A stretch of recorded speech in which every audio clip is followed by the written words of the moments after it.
Escuchan ustedes la lectura del libro Primeros Escritos, capítulo titulado El orden evangélico.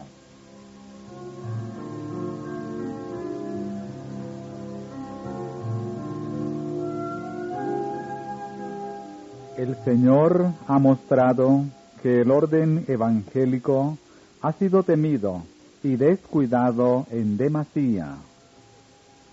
Debe rehuirse el formalismo, pero al hacerlo no se debe descuidar el orden.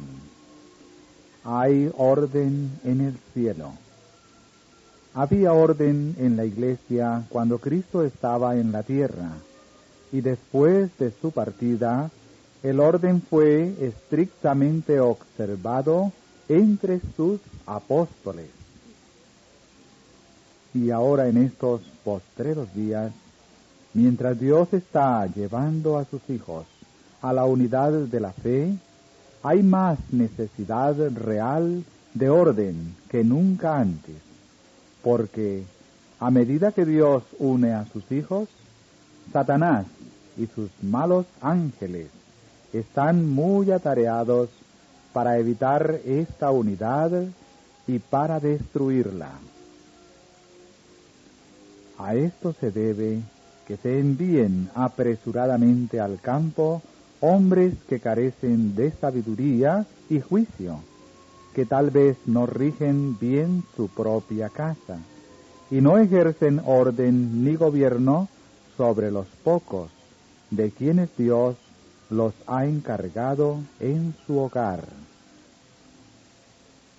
Y sin embargo, se creen capaces de encargarse de la grey. Hacen muchas decisiones equivocadas, y los que no conocen nuestra fe juzgan a todos los mensajeros, asemejándolos con esos hombres que se enviaron a sí mismos. De esta manera, la causa de Dios sufre oprobio, y la verdad es rehuida por muchos incrédulos que, de no ver tales circunstancias, manifestarían sinceridad y deseo de averiguar. ¿Son así las cosas?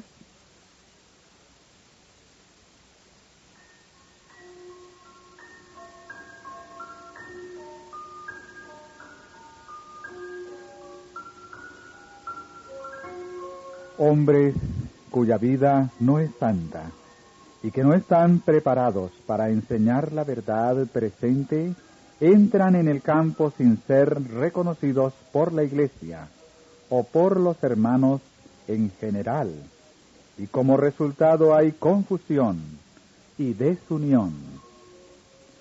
Algunos tienen una teoría de la verdad y pueden presentar los argumentos que la favorecen, pero carecen de espiritualidad, de juicio y de experiencia. Fracasan en muchas cosas que debieran comprender antes de poder enseñar la verdad. Otros no dominan los argumentos, pero debido a que unos pocos hermanos los oyen orar bien y dar una exhortación conmovedora de vez en cuando, se los insta a que entren en el campo, a fin de dedicarse a una obra para la cual Dios no los ha preparado y para la cual no tienen suficiente experiencia ni juicio. Manifiestan orgullo espiritual o se ensalzan y actúan bajo el engañoso pensamiento de que son obreros. No se conocen a sí mismos. Carecen de juicio sano y paciente raciocinio. Hablan con jactancia de sí mismos y aseveran muchas cosas que no pueden probar por la palabra. Dios sabe esto y por lo tanto no llama a los tales a trabajar en estos tiempos peligrosos. y los hermanos deben tener cuidado, no sea que impulsen a entrar en el campo a quienes no fueron llamados por él.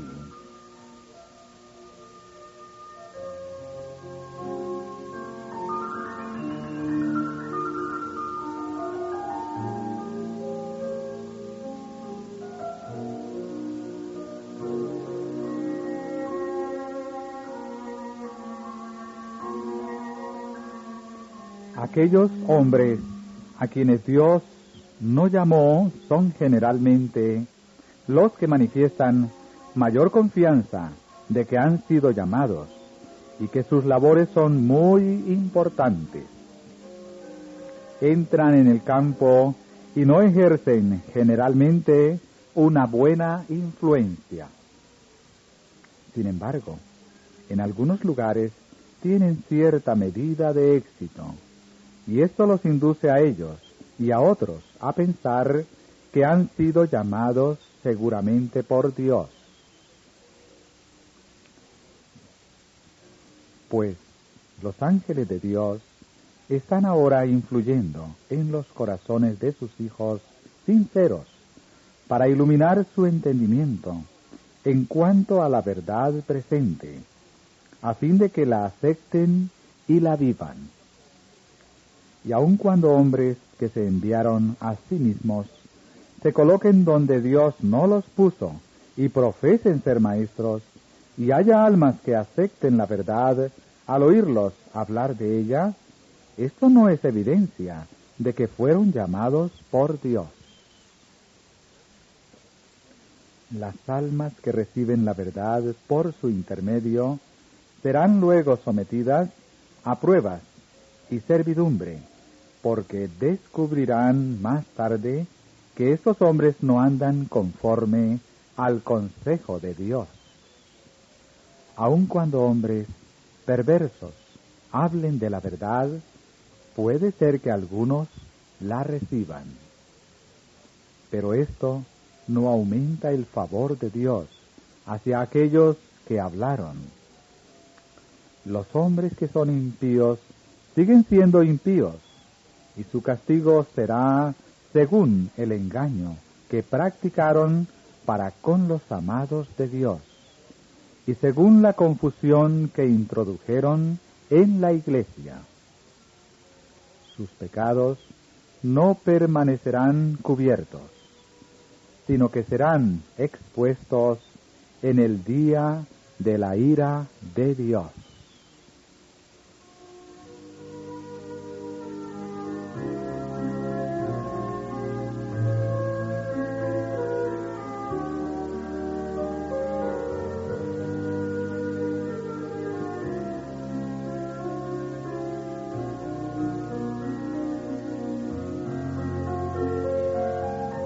Estos mensajeros enviados por sí mismos son una maldición para la causa. Algunas almas sinceras cifran su confianza en ellos, pensando que actúan de acuerdo con el consejo de Dios y que están en unión con la Iglesia.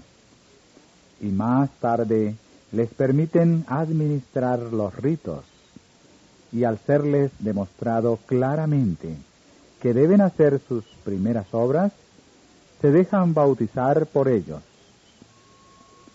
Pero cuando llega la luz, como ha de llegar seguramente, y comprenden que estos hombres no son lo que ellas creían que eran, a saber, mensajeros llamados y escogidos por Dios, quedan sumidas en pruebas y dudas en cuanto a la verdad que recibieron, y sienten que deben aprenderlo todo de nuevo. Las acosa la perplejidad, y el enemigo las perturba acerca de toda su experiencia. Se preguntan si Dios las condujo o no, y no están satisfechas hasta que se las vuelva a bautizar y comiencen de nuevo. Para el ánimo de los mensajeros de Dios es más agobiador que entrar en campos nuevos el ir a lugares donde los que estuvieron antes ejercieron mala influencia.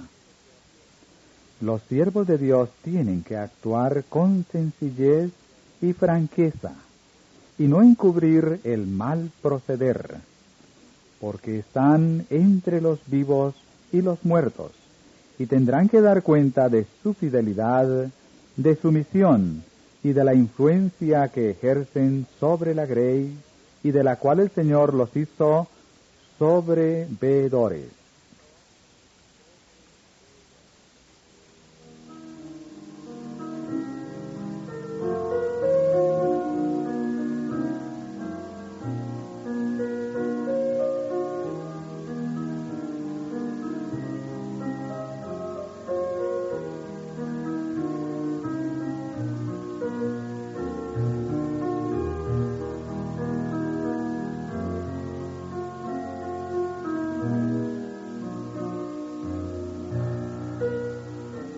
Los que reciben la verdad y son puestos en tales pruebas, habrían recibido la verdad igualmente si esos hombres se hubiesen mantenido alejados, ocupando el lugar humilde que el Señor les designaba.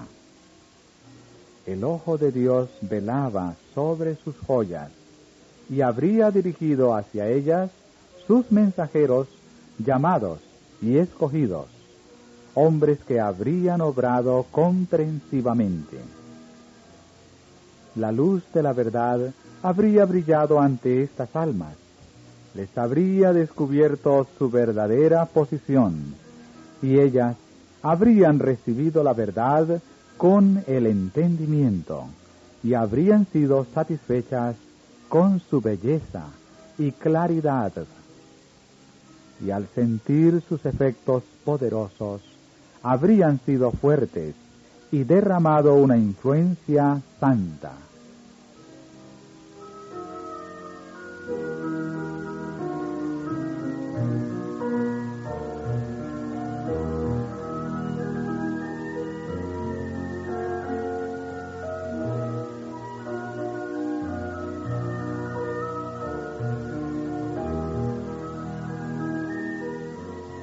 Nuevamente me fue mostrado el peligro de aquellos que viajan sin que Dios los haya llamado.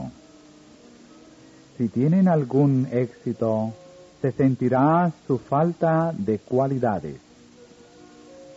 Tomarán medidas carentes de juicio, y por la falta de sabiduría, algunas almas preciosas serán alejadas hasta el punto de que ya nunca podrá alcanzárselas.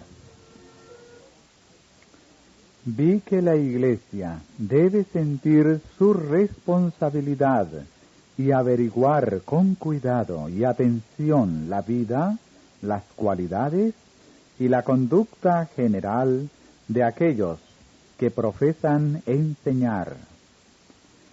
Si no dan evidencias inequívocas de que Dios los ha llamado y de que el ay pesa sobre ellos, si no escuchan este llamamiento, es deber de la Iglesia actuar y hacer saber que estas personas no son reconocidas por la Iglesia como maestros.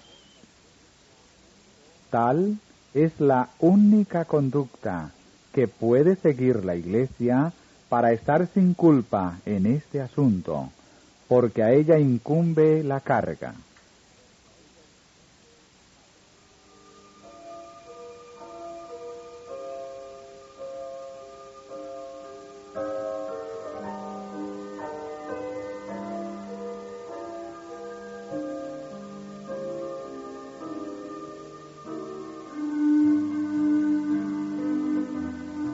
Vi que puede cerrarse esta puerta por la cual el enemigo entra para perturbar la grey y dejarla perpleja. Pregunté al ángel cómo podía cerrarse.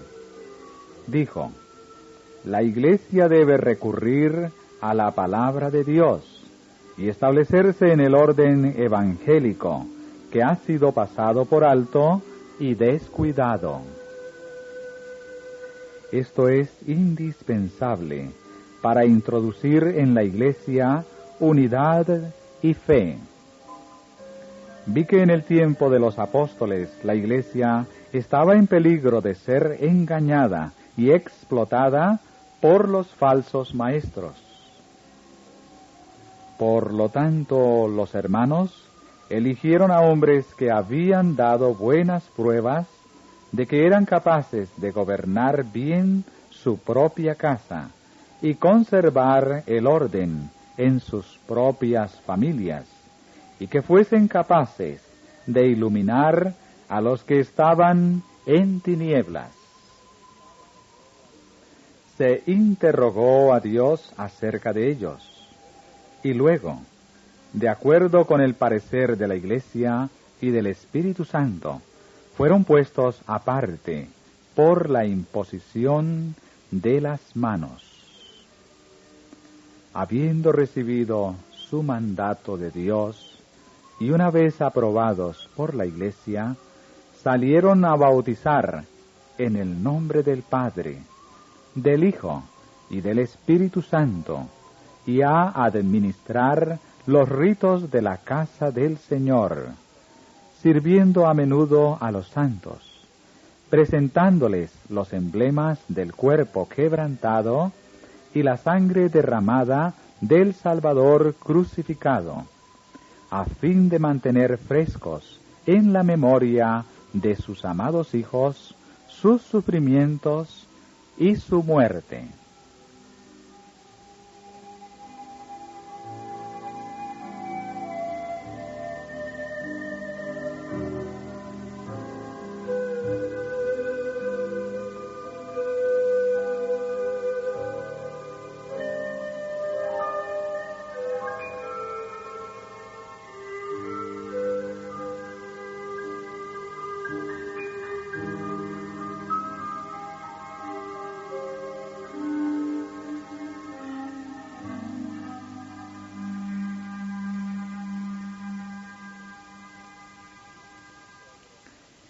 Vi que nosotros no estamos más seguros ahora que la Iglesia en los tiempos de los apóstoles, en lo que respecta a los falsos maestros, y, aun cuando no vayamos más lejos, debemos tomar medidas tan especiales como las que ellos tomaban para asegurar la paz, la armonía y la unión de la grey. Tenemos su ejemplo y debemos seguirlo. Los hermanos de experiencia y de sano criterio deben reunirse y, siguiendo la palabra de Dios y la sanción del Espíritu Santo, debieran con ferviente oración imponer las manos a aquellos que dieron pruebas claras de que recibieron su mandato de Dios y ponerlos aparte para que se dediquen por completo a su obra. Este acto revelaría la sanción que la Iglesia les da para que salgan como mensajeros a proclamar el mensaje más solemne que fuera dado alguna vez a los hombres.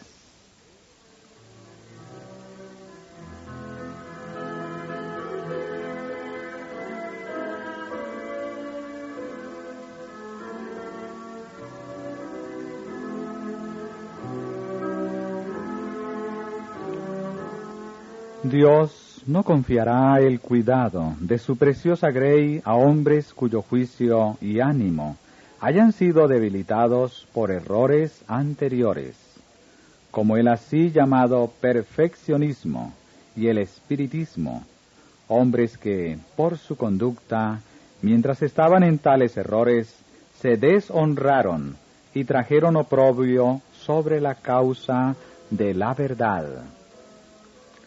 Aunque se consideren libres del error y competentes para enseñar este último mensaje, Dios no los aceptará.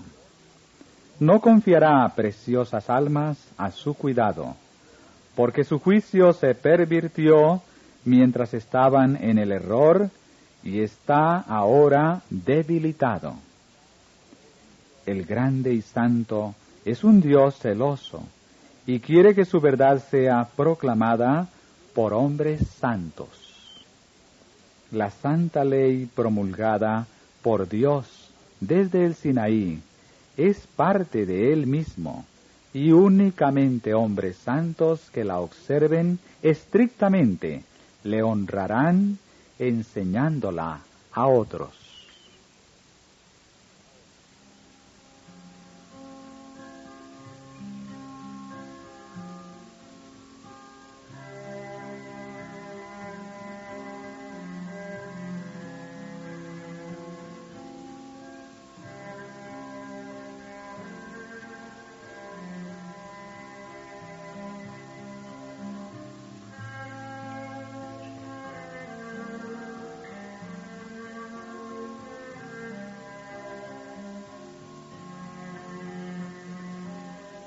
Los siervos de Dios que enseñan la verdad deben ser hombres de juicio, deben ser hombres que puedan soportar la oposición sin excitarse, porque los que se oponen a la verdad atacarán a los que la enseñan y presentarán contra ella toda objeción que pueda presentarse, y lo harán en la peor forma posible. Los siervos de Dios que llevan el mensaje deben estar preparados para eliminar estas objeciones con calma y mansedumbre, mediante la luz de la verdad. Con frecuencia, los opositores hablan a los ministros de Dios de una manera provocativa, para hacerles manifestar el mismo espíritu, a fin de sacar ventaja de ello, y declarar a otros que los maestros de los mandamientos tienen espíritu acerbo y duro, como se divulgó. Vi que debemos estar preparados para las objeciones, y con paciencia, criterio y mansedumbre, reconocerles el peso que merecen, sin desecharlas o eliminarlas con acertos positivos, ni avergonzar luego al que las presentó, ni manifestar espíritu duro para con él. Dese más bien a las objeciones su peso, y luego preséntese la luz y el poder de la verdad, para que su peso venza y elimine los errores. De esta manera se creará una buena impresión, y los opositores sinceros reconocerán que estaban equivocados, y que los observadores de los mandamientos no son lo que se los acusó de ser.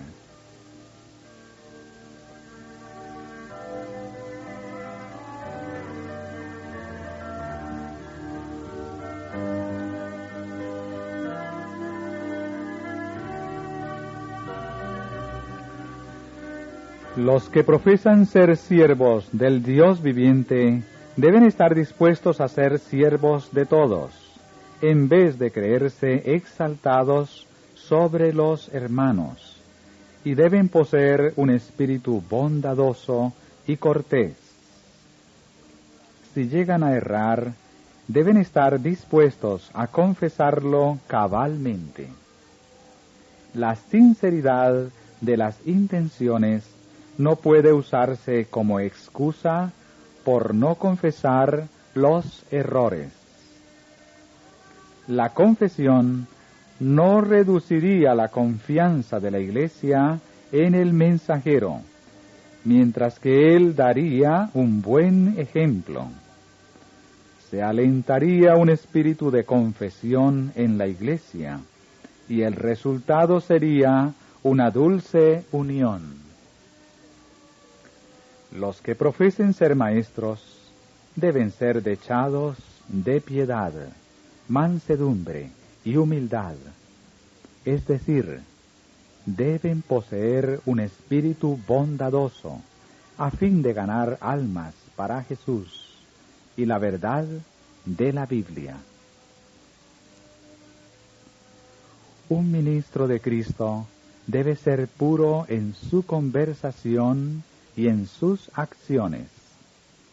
Debe recordar siempre que está manejando las palabras de la inspiración, las palabras de un Dios santo. Debe recordar también que la grey ha sido confiada a su cuidado y que él ha de llevar sus casos a Jesús e interceder por ellos, como Jesús intercede por nosotros ante el Padre. Me fueron señalados los hijos de Israel de antaño, y vi cuán puros y santos habían de ser los ministros del santuario, porque su obra los ponía en estrecha relación con Dios. Los que ministran deben ser santos, puros y sin defecto, o Dios los destruirá. Dios no ha cambiado. Es tan santo y puro, tan meticuloso como lo fue siempre. Los que profesan ser ministros de Jesús deben ser hombres de experiencia y profunda piedad, y entonces podrán en todo tiempo y lugar esparcir una influencia santa.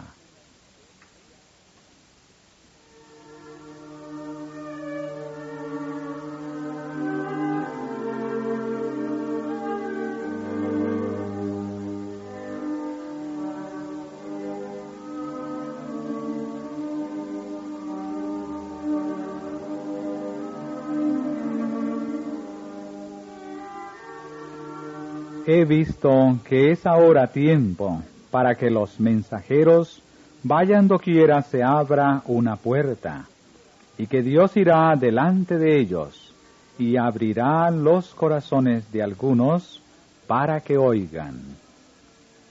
Hay que entrar en nuevos lugares, y doquiera se haga esto, será bueno ir, si es posible, de 2 en 2, a fin de que se sostengan las manos mutuamente. Fue presentado un plan como este. Sería bueno que 2 hermanos principien juntos y viajen en compañía hasta los lugares más oscuros, donde hay mucha oposición y donde se necesita mucho trabajo, y con esfuerzos unidos y fe enérgica, presenten la verdad a los que están en tinieblas. Luego, si les es posible lograr más, visitando muchos lugares, vayan separados, pero mientras están de gira, reúnanse a menudo para animarse uno al otro por su fe, a fin de fortalecerse y sostenerse mutuamente las manos. También deben consultarse acerca de los lugares que les resultan abiertos y decidir cuál de sus dones es el que más se necesita y de qué manera podrán tener más éxito para alcanzar los corazones. Luego, cuando se separen nuevamente, su valor y su energía se habrán renovado para hacer frente a la oposición y a las tinieblas, y a fin de trabajar con corazón sensible para salvar a las almas que perecen. Vi que los siervos de Dios no deben pasar una y otra vez por el mismo campo de labor, sino que deben buscar almas en nuevos lugares. Los que ya están establecidos en la verdad no deben exigir tanto de su labor, porque deben poder sostenerse solos y fortalecer a los que los rodean, mientras que los mensajeros de Dios visitan los lugares sombríos y solitarios, presentando la verdad a aquellos que no la conocen todavía.